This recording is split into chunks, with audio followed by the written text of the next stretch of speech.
하나님 말씀은 여호수아서 17장 7절에서 18절까지 말씀입니다. 므낫세의 경계는 아셀에서부터 세겜 믹무닷까지이며 그 오른쪽으로 가서 엔다프와 주민의 경계에 이르나니 다프아 땅은 므낫세에게 속하였으되 므낫세 경계에 있는 다프아는 에브라임 자손에게 속하였으며 또 그 경계가 가나 시내로 내려가서 그 시내 남쪽에 이르나니 므낫세의 성읍 중에 이 성읍들은 에브라임에게 속하였으며 므낫세의 경계는 그 시내 북쪽이요 그 끝은 바다이며 남쪽으로는 에브라임에 속하였고 북쪽으로는 므낫세에 속하였고 바다가 그 경계가 되었으며 그들의 땅의 북쪽은 아셀에 이르고 동쪽은 이사갈에 이르렀으며 이사갈과 아셀에도 므낫세의 소유가 있으니 곧 벳스안과 그 마을들과 이블르암과 그 마을들과 돌의 주민과 그 마을들이요 또 엔돌 주민과 그 마을들과 다낙 주민과 그 마을들과 무기또 주민과 그 마을들 세 언덕 지역이라. 그러나 므낫세 자손이 그 성읍들의 주민을 쫓아내지 못하며 가나안 족속이 결심하고 그 땅에 거주하였더니 이스라엘 자손이 강성한 후에야 가나안 족속에게 노역을 시켰고 다 쫓아내지 아니하였더라. 요셉 자손이 여호수아에게 말하여 이르되 여호와께서 지금까지 내게 복을 주심으로 내가 큰 민족이 되었거늘 당신이 나의 기업을 위하여 한 제비 한 분깃으로만 내게 주심은 어찌함이니까. 하니 여호수아가 그들에게 이르되 내가 큰 민족이 되므로 에브라임 산지가 내게 너무 좁을진데 브리스 족속과 르바임 족속의 땅 삼림에 올라가서 스스로 개척하라. 그 산지는 우리에게 넉넉하지도 못하고 골짜기 땅에 거주하는 모든 가나안 족속에게는 베스안과 그 마을들에 거주하는 자이든지 이스라엘 골짜기에 거주하는 자이든지 다 철병거가 있나이다. 여호수아가 다시 요셉의 족속 곧 에브라임과 므낫세에게 말하여 이르되 너는 큰 민족이여 큰 권능이 있은즉 한 분깃만 가질 것이 아니라 그 산지도 내 것이 되리니 비록 삼림이라도 내가 개척하라. 그 끝까지 내 것이 되리라. 가나안 족속이 비록 철병거를 가졌고 강할지라도 내가 능히 그를 쫓아내리라. 아멘. 여러분, 우리는 계속해서 이스라엘의 가나안 땅 정복에 대해서 말씀을 듣고 있습니다. 제일 먼저 땅을 받아서 치고 나간 우리 그 지파가 있었는데 어떤 지파였나요, 여러분? 유다 지파. 유다 지파가 제일 먼저 땅을 받아가지고 전쟁을 해 나가는 그런 모습을 우리가 살펴봤습니다. 어떤 사람들이 나왔어요? 유다 지파 중에서도 그 사람들이 그 대표적인 사람들이 나왔잖아요. 갈렙이라고 하는 사람도 나오고 또 오니엘이라고 하는 사람도 나왔습니다. 그러니까 이렇게 하면 된다. 이런 사람들이 앞서 나갔으니까 이대로 따라가면 된다. 이렇게 보여줬습니다. 그래서 처음에는 유다 민족이 참 열심히 잘했어요. 그런데 어떻게 하는 거예요? 갈수록 그렇게 하지 않는 모습을 우리가 살펴봤습니다. 또 이번에는 오늘 말씀에는 어떤 말씀이냐? 유다 지파 다음 지파들이 또 이제 나옵니다. 그 나오는 지파들이 어떤 지파냐?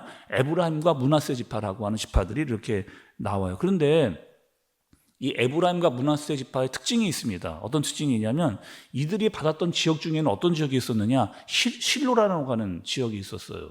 그러니까 이 실로라고 하는 지역은 이스라엘에게 굉장히 중요하고 어떤 영적인 의미를 가지고 있는 그런 지역이 바로 이 실로라고 하는 지역입니다. 왜 여러분 이 실로가 의미가 있었느냐? 이스라엘이 광야에 있을 때 받은 게 있어요. 뭘 받았느냐? 언약궤를 받았습니다. 언약궤를 받았는데 그 언약궤를 가나안 땅에 들어와서 가져다 놓은 곳, 그것이 바로 실로라고 하는 그런 지역이었던 거예요. 그래서 이 실로라고 하는 지역은 성막이 있었고 또 이 성막의 의미가 있었잖아요. 이 성막은 하나님이 우리와 함께 계신다. 하나님이 우리와 함께 계신다 라고 하는 엄청난 의미를 가지고 있는 그런 지역이기도 했습니다. 그런데 문제는 이런 거죠. 이 에브라임과 므낫세가 이 성막 그리고 그 지역을 중요하게 여기지를 않은 거예요. 그래서 이들은 어디에 있었 관심이 딴 데 있었습니다. 그러니까 이 실로가 있고 이 성막이 있다면 이거 굉장히 중요하게 여기고 또 하나님 앞에서 하나님 우리와 함께하고 계시니까 계속해서 우리에게 맡기신 일들을 감당해야 되겠구나 이렇게 마음을 먹어야 되는데 이 므낫세와 에브라임 지파는 어떻게 했느냐? 딴 생각을 이렇게 하는 거예요. 어떤 딴 생각이었느냐? 우리가 받은 땅이 너무 작다는 겁니다. 아니 우리가 받은 땅이 너무 작다 이렇게 얘기를 해요. 14절의 말씀을 좀 보세요. 요셉 자손이 여호수아에게 말하여 이르되 여호와께서 지금까지 내게 복을 주심으로 내가 큰 민족이 되었거늘 당신이 나의 기업을 위하여 한 제비 한 분깃으로만 내게 주심은 어찌함이니까 하니 이렇게 이야기하는 거죠. 그러니까 지금 이 내용입니다. 이 요셉 자손이 누구냐면은 에브라임과 므낫세라고 하는 그런 지파인 거예요. 그런데 지금 여호수아가 말을 하고 있는데 너희가 지금 땅을 받았으니까 가라라고 이야기를 했는데 어떻게 이야기하느냐? 아니 우리가 받은 땅이 너무 작다. 우리가 얼마나 열심히 했는데 땅을 좀 더 많이 달라라고 이렇게 이야기를 하는 거예요. 그랬더니 여호수아가 이렇게 이야기합니다. 그러면은 좋다. 너희가 받은 땅을 받고 가서 너희들이 더 전쟁을 해가지고 더 치고 나가서 개척을 해라. 이렇게 이야기합니다. 그러면서 브리스, 르바임 뭐 이런 땅들을 계속해서 너희들이 차지하면 된다. 가서 개척을 해서 너희들이 더 많은 땅을 이뤄내면 된다라고 이렇게 이야기를 또 해준 거예요. 여호수아가 그들에게. 그랬더니 이들은 또 이렇게 이야기를 합니다. 아니 우리가 더 치고 나가고 개척해야 될 그 땅에 있는 가나안 사람들은 어떤 사람들이냐? 아니 그 사람들은 철병거 가지고 있죠. 철병거. 아니, 우리가 그 사람들을 어떻게 이깁니까? 이렇게 또 불평을 이렇게 하는 거죠.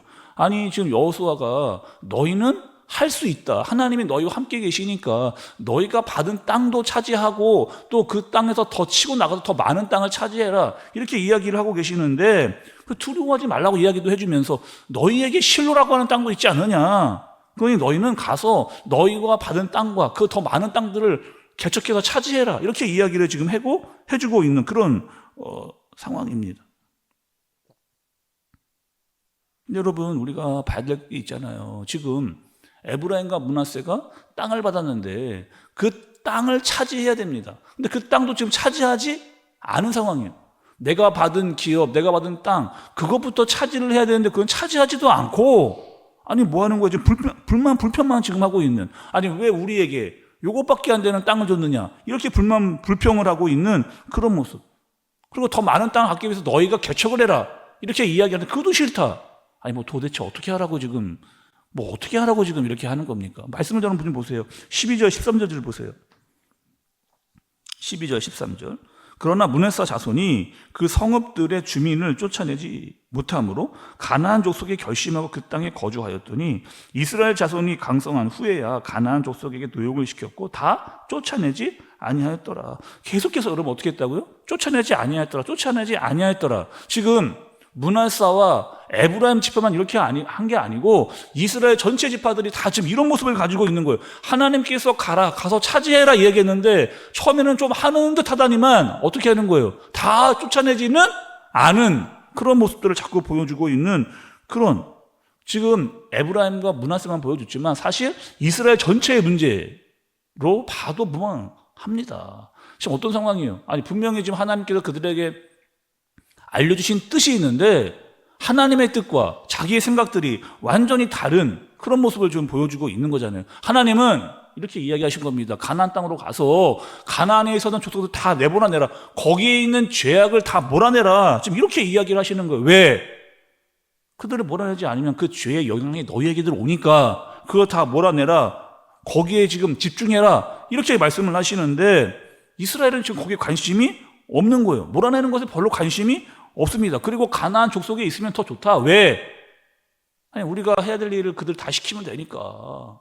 그들에게 집 짓게 만들고 그들에게 농사시키고 되고 힘든 일을 다 그들에게 시키면 되니까 얼마나 쓸모가 많아요. 굳이 쫓아내지 않아도 될 것 같아. 하나님은 쫓아내라고 했는데 자기 스스로 쫓아내지 않겠다. 스스로 자기 합리화를 시키고 자기 생각에 빠져있는 이스라엘의 모습들을 오늘 말씀에서 보게 되는 거죠. 우리도 마찬가지 아닙니까? 여러분 우리도 마찬가지 아니에요? 우리 안에 있는 육체의 소욕들, 세상에서 줬던 잘못된 세상의 가치관 쫓아내라는 거 다 내보내라고 하는 거예요. 근데 자꾸 우리는 어떤 마음을 갖느냐? 적당히 세상과 타협하려고 하는 모습이 우리 마음 가운데 자꾸 들어오는 거예요. 그럼 어떻게 해야 하는 거예요? 조금 더 쉽게, 조금 더 편안하게 그렇게 신앙생활을 하려고 하는 모습이 우리에게 있는 거죠. 그것이 지금 당장은 좋을 것 같이 보입니다. 그러나 결국 그 우리의 육체의 정욕과 세상의 잘못된 관습들은 우리의 발목을 분명히 잡게 될 거예요. 하나님께서 우리에게 기업을 주셨습니다. 우리가 여러분 계속해서 말씀을 듣고 있잖아요. 여기서의 기업은 땅이다. 근데 그 땅은 여러분 우리에게 있어서 가정이 될 수도 있고 또 직장과 사업장이 될 수도 있고 교회도 될 수가 있는 겁니다. 그러니까 우리에게 그런 기업을 받았으니까 우리가 감사함으로 가서 영적인 싸움을 싸우고 하나님의 사람으로 일들을 감당해야 되는데 수고도 하고 헌신도 하고 애도 써야 됩니다. 근데 그런 거 전혀 힘드니까 나는 안 하겠다 이렇게 이야기하면서 불만 불평만 하는 사람들이 꼭 있는 거죠. 마치 에브라임과 므낫세의 지파 같이. 그러면서 맨날 이렇게 이야기해요. 왜 나는 이거밖에 주지 않았느냐? 왜 나는 이거밖에 주지 않았느냐? 이렇게 불만 불평만 하고 있는 그런 모습을 보여주는 거잖아요. 하나님께서 이스라엘에게 가나안 땅을 주신 이유가 있습니다. 그럼 왜 주셨을까요, 여러분? 그냥 뭐 잘 먹고 잘 살아라 이렇게 하라고 하나님께서 이스라엘 백성들에게 가나안 땅 주신 거예요? 우리가 사사기 말씀 보면서 하나님께서 이스라엘에게 가나안 땅을 주신 그 이유가 있었습니다. 그 이유는 뭐였냐면 너희는 제사장의 나라가 되라는 거예요. 제사장의 나라. 그럼 제사장의 나라는 어떤 나라입니까 도대체? 제사장이 하는 일이 뭐예요? 제사장은 하나님의 말씀에 절대적으로 복종해야 되는 그런 사람이 제사장인 거예요. 철저하게 하나님의 다스림을 받아서 살아가야 되는 사람들이 제사장입니다. 그리고 하나님의 말씀에 순종해야 되는 사람들이 바로 제사장이었던 거예요. 그러니 제사장 나라는 그런 나라죠. 하나님의 말씀에 순종하고 주님의 뜻을 따라서 하나님의 다스림을 철저히 받는 나라, 그 나라가 바로 제사장 나라인 겁니다. 세상의 나라와는 완전히 다른 나라가 제사장 나라인 거죠. 그러니까 여러분 하나님 나라는 이런 거예요. 내가 하고 싶은 대로 다 하면서 내가 누리고 싶은 거 다 누리고 내 생각, 내 마음, 내 기분, 내 고집대로 다 하는 그런 나라가 제사장 나라가 여러분 아니라니까요. 하나님의 나라는 그렇게 세워지지 않습니다. 하나님의 나라는 그렇게 세워지지 않아요. 하나님의 나라는 믿음과 순종으로 세워져 가는 그런 나라인 겁니다. 근데 이스라엘 백성들은 왜 그렇게 했을까요? 여러분, 이스라엘 백성들은 왜 그렇게 했을까요? 왜 온 힘을 다 다하지 않았을까요? 하나님보다 나에게 급급한 게 더 먼저 있었기 때문에. 하나님보다 내가 더 급급한 게 내 눈앞에 보였기 때문에 그걸 따라가는 거죠. 우리가 그 이스라엘 역사를 보게 되면 이런 일이 있었잖아요. 이스라엘이 결국 두 개의 나라로 쪼개집니다. 분리가 돼요. 우리가 여러분 11개 하 말씀에서 들었습니다. 그리고 북이스라엘과 남유다가 이렇게 나누어지잖아요. 그리고 북이스라엘 때 첫 번째 왕이 있었어요. 그 왕이 누구예요? 여로보암입니다. 여로보암. 여러분 다 기억이 나시죠? 근데 그 여로보암이라고 하는 왕이 어느 지파냐? 오늘 말씀에 등장하는 에브라임 지파입니다. 그 여로보암이 누구냐? 오늘 본문에 등장하고 있는 에브라임 그 족속의 사람이에요. 여로보암 어떤 왕이었어요, 여러분? 아니 북이스라엘 첫 번째 된 왕이었는데 어떤 왕이었느냐? 그 왕은 타락한 왕입니다. 타락. 그리고 불순종한 왕이고 금송아지를 만들었던 그런 왕이고 우상 숭배 대표적인 왕이었던 사람이 바로 여로보암이라고 하는 사람이잖아요. 다시 한번 여러분 짚어볼게요. 이 원래 에브라임과 므낫세는 누구의 아들들이었습니까? 므낫세와 에브라임은 누구의 아들? 요셉이에요. 요셉이 여러분 어떤 사람이었어요? 정말 믿음으로 살았던 사람 아닙니까? 믿음으로 하나님과 형통의 복을 누리며 살았던 사람이 바로 요셉이었어요. 근데 에브라임과 므낫세는 어떻게 하고 있어요? 원망과 불평만 하는 그런 지파가 된 겁니다. 아니 하나님께서 분명히 주신 기업이 있고 감사가 있는데 이들은 감사가 없어요. 하나님 말씀에 순종해 개축해라 이렇게 했는데 개축하려고 하는 마음도 없는 겁니다. 늘 편하게만 가고 싶어하는 그 마음, 그리고 불만 불평하면서 자기 합리화하는, 아니 힘들어서 어쩔 수 없었다니까요 라고 이야기만 하는 그런 모습. 그걸 말씀 들으면서 여러분 이 모습이 우리 모습이 아닌가. 하나님 우리에게 주신 기업이 있고 사명이 있는데 감당해야 되는데 어떻게 감당해야 된다? 믿음과 순종으로. 그런데 우리는 어떻게 해요? 늘 핑계, 늘 자기 합리화, 이것으로 우리는 그것을 벗어나려고 하고 있지는 않은가. 나 자신을 돌아볼 수 있는 저와 여러분들 되어지시길 예수님의 이름으로 축복합니다. 기도하겠습니다. 하나님 아버지, 오늘 에브라임과 므낫세의 모습을 봤습니다. 하나님께서 주신 분명한 기업이 있었습니다. 그러나 감사하지 않고, 아니 왜 이것밖에 주지 않느냐, 불만과 불평, 핑계만 하는 모습을 봤습니다. 혹시 이 모습이 내 안에 있지 않은지, 우리 안에 있지 않은지 우리 자신을 돌아보게 해 주옵소서. 그리고 우리에게 주신 기업들을 믿음으로, 순종으로 감당하게 하여 주옵소서. 예수님의 이름으로 기도드리옵나이다. 아멘.